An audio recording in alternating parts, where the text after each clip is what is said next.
Hello, I'm Bernard Hickey from interest.co.nz and welcome to 90 at 9, brought to you in association with the BNZ. This is your morning briefing where you get everything you need to know in 90 seconds at 9 o'clock, starting now with news.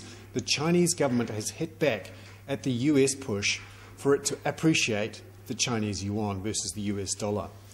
The Chinese are saying this could threaten the global recovery and cause a double-dip recession if there is a trade war.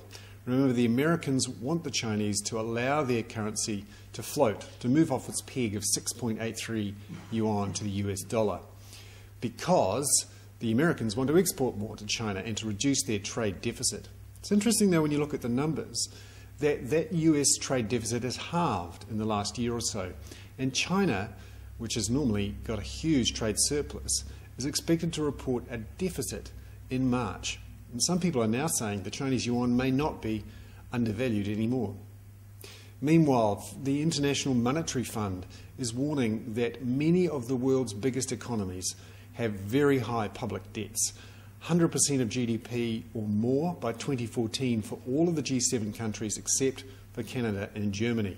It's warning that unless governments cut back on spending, they will be forced to either inflate their way out of trouble or simply default. And finally, some problems for New Zealand's free trade agreement with the United States.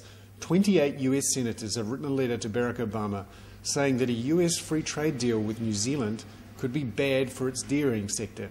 It's called Fonterra a monopolist, and there is the potential that dairy could be excluded from the deal. I'm Bernard Hickey. That was 90 at 9, brought to you in association with the BNZ.